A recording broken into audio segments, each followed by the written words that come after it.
Today's episode is taken from a live call inside of my signature program, the Bombshell Blueprint.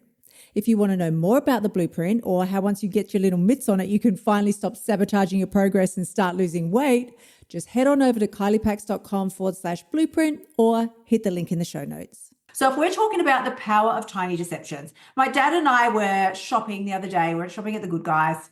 He was telling me about, the importance of, how it's so important to keep the house clean and looking beautiful and all these things. I said, yeah, and of course I agree. I was raised in his household. I'm his daughter. That is me. I am all anal about cleanliness, organization, and all these things, probably mainly because I'm a Virgo.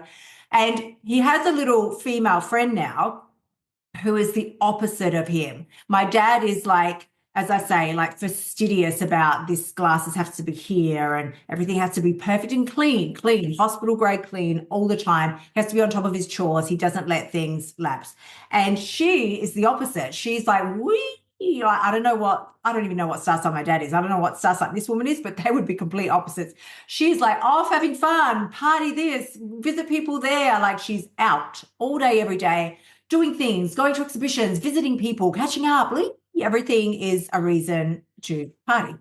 She said, do you want to go here today? We'll do this. And he said, I cannot today. I have all these chores that I have to get through at home, in the garden, within the house. And she said to him, why do you do that? Like, why? And he said, because it's about holding your standards.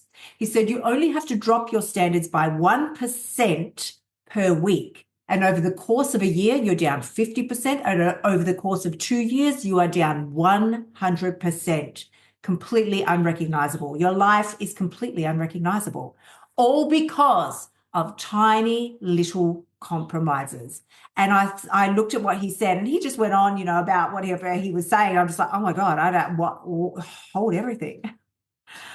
That's crazy. I've never really thought about that before. That's exactly what we do with food. We compromise. We make a little adjustment here. It doesn't matter. It's just one more time. It's only one chocolate bar. And, even though I said that I wouldn't, and blah, blah, blah.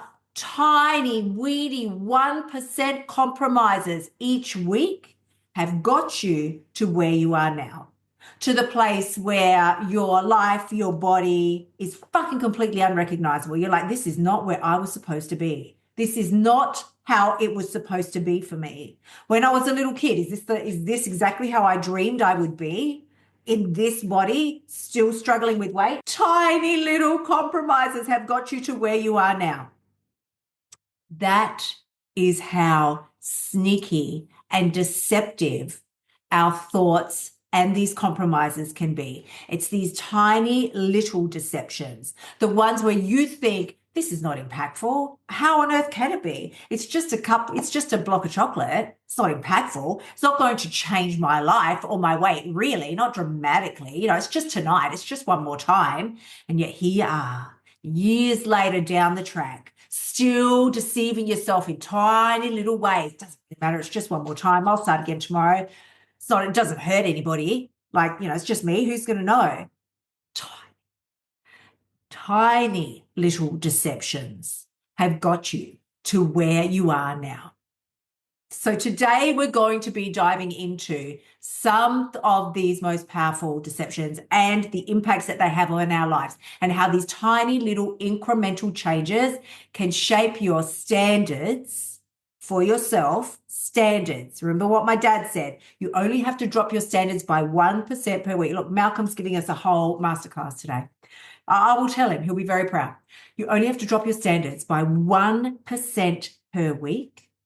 And over the course of a year, you've gone from being, look at me up here, withholding my dietary standards, following the eating codes, taking care of myself, keeping the house clean, walking every day, acting like my body matters, doing some self-care. You've gone from up here to down here. Well, I used to shave my legs, or I used to, get a waxed, or I used to wash my hair all the time. And now I just can't be bothered. Like, now you're down here.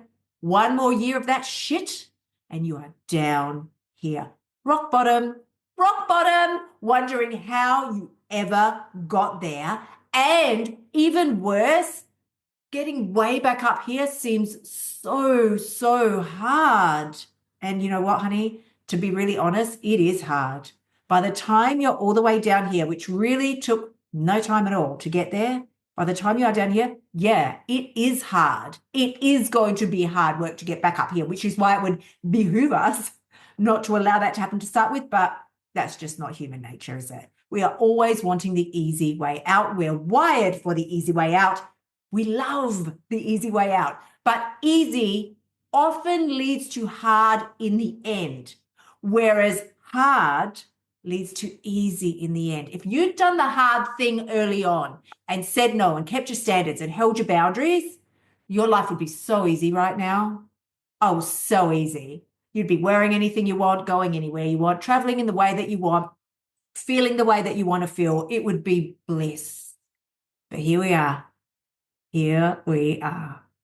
Of course, the good part is, as one of my private clients pointed out to me yesterday, we were talking about this, and she said, well, if that's down 100% over 2 years, she said, then we only have to raise our standards by 2% per week for a 12-month comeback like nobody's ever seen. So let's start today by talking about the danger of the first deception that we tell ourselves, which is, oh, one more won't hurt. It's just one more. It's just a little bit. It's just one more time. It's only just today. It's just one more night. What harm can it do?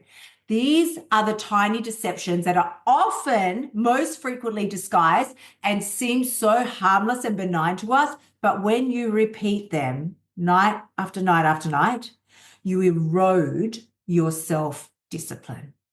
Erode. Can we really think about that word? Erosion. Gone. And erosion doesn't happen quickly. If a beach situation is what's coming to my mind, like a sandy beach, a sand hill or something. If that's eroded over time by the wind. You don't wake up one morning and the beach hill, the sand hill is there and then it's gone the next. Erosion doesn't happen that quickly, not generally. Erosion is slow, so tiny, so imperceptible, you can't even see it happening at the time. But you'll wake up one day after 6 months, 8 months, 12 months. You think, wasn't that hill bigger? Didn't there used to be a bigger sand hill there? Yeah, there did. But it was eroded slowly over time. And that's what you're doing to your self-image, your self-concept, when you are making these tiny little compromises over time. They erode at your potential, who you could be, who you were put here to be. It sends the message to your brain that you're not really serious about your goals. I mean, you want them, would be nice. You won't reject them if you woke up tomorrow with them, but you're not really serious enough to go after them. Not really.